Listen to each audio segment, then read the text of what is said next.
what do you think are the most important traits your franchisees need in order to be super successful? So they need to be highly qualified and highly effective youth movement, right? They might not necessarily be health and phys ed certified, but they will be in the space, in the field. And somebody very wise once told me that they should also be hungry. So we really look for those driven, motivated individuals as well who want to make this positive impact on their community and really address childhood obesity by providing inclusive physical activity opportunities for movement beyond the school day. Yeah, that's fantastic. I think your franchisees, what their needs or what in order to make them successful is kind of similar to my old business, because they've got to get out in the community. They probably have to be willing to, knock on doors, be outgoing. They've got to get out of their shell, right? And they've got to get out in the community. And I would imagine too, being the PE teacher of a local school, they probably already have access to a lot of folks. Sure. We like to coach them to be the mayor of their community, if you will. But you're right. It's a lot of getting out there and getting the brand out there and our services out there. But many who are phys ed teachers and who coach and have other connections already built in the wellness space in their community really do have successful launches. So if you're a PE teacher, local PE teacher buys a franchise, of course, him or her is working out of school during the day.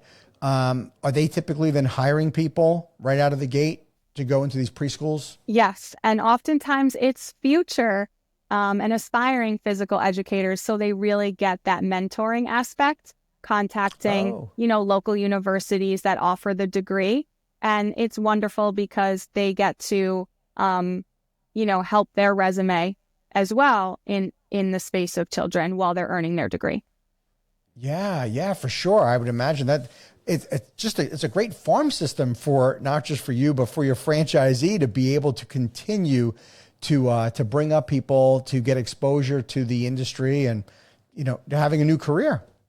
Yes. And I am blessed that I opened, obviously, the first unit. So I exemplify the farm system, if you will, firsthand. Well, I've got to commend you. It's not easy starting a sector and pioneering an area of franchising, especially in the youth side of it. And there's so many youth enrichment businesses out there. It's amazing that you're the first at what you do here. I think it's a phenomenal business. It's so different, but it is so needed. Christina, I'm curious, what is the investment range of one of your franchise opportunities? Sure. So the initial investment is $15,000. But it could be anywhere 23 to 42 all in. Okay. So 23 to 42. So is the franchise fee itself $15,000? That's correct. Okay. And how big is a territory? The territories, we utilize a mapping company to help advise, making sure that the exclusive zones do have 25,000 children minimum under the age of 18, of course. As well as we look for a certain number of partnership sites in both public and private schools. Christina, since you've been doing this, what's been your biggest surprise about franchising? The biggest surprise about franchising is how incredible and amazing the franchise community is. I thought for sure the franchise community was not going to be welcoming to a lowly phys ed teacher. And I couldn't have been more wrong. There are people arms wide open, willing to share their best days, their worst days, and everything in between in full transparency, just so you can learn and as an emerging brand, and they can really help pay it forward, lifting you up. That has been by far the most shocking to me. I agree with you. It's one of the biggest surprises I've ever had in franchising. I wasn't expecting that either. With that said, truth be told, we've known each other for a little bit. And we've obviously been together at the Franchise Founders Summit. We had some time together and stuff.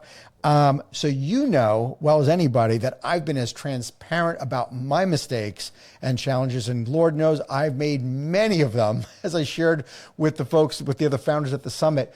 would you be willing to share maybe what was it, maybe a mistake or challenge you had and that you learned from it and corrected it?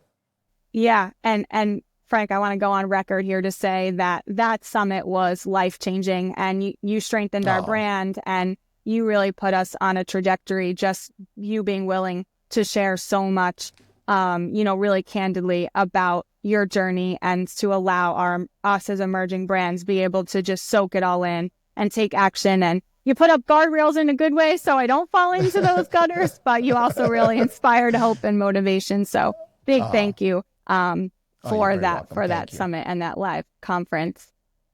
So I have learned not to give zones too big, and what to do in the case if you do.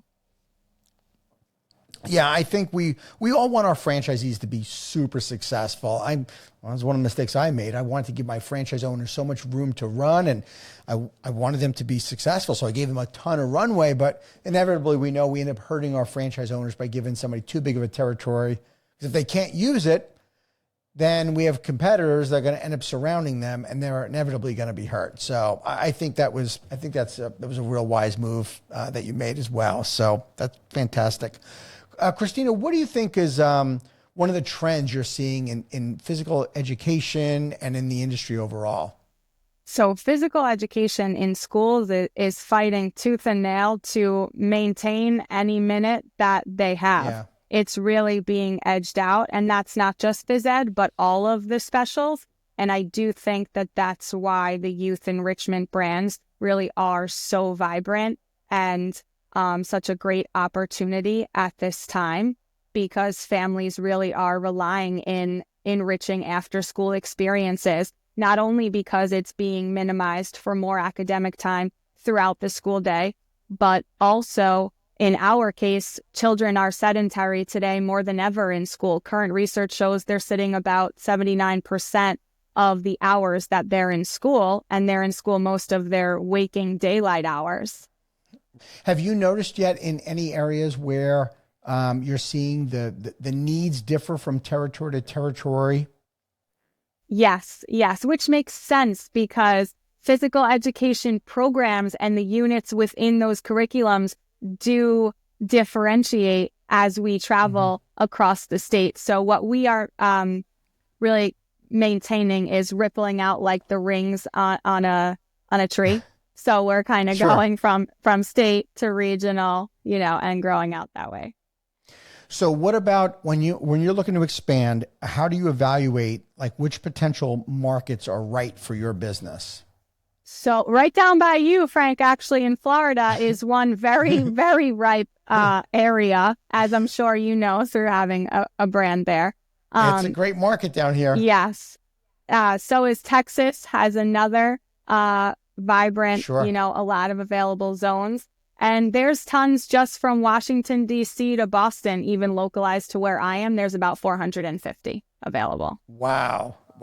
Have you ever, you might not, I don't know if you even know the answer to this yet, but have you ever mapped out yet, like, what's the number of potential franchises you think you might be able to open one day in the U.S.?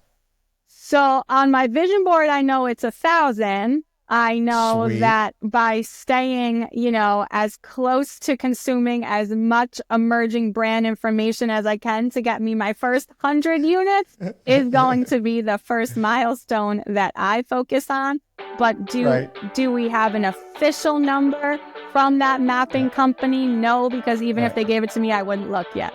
Thank you for tuning into the Emerging Franchise Brands podcast. For additional insights, guest applications, and to stay connected, visit us at efbpodcast.com.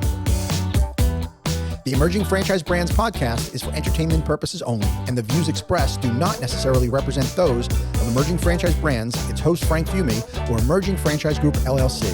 Any discussed franchise or investment opportunity requires thorough investigation, obtaining proper disclosure documents, and expert consultation before making any investment decisions.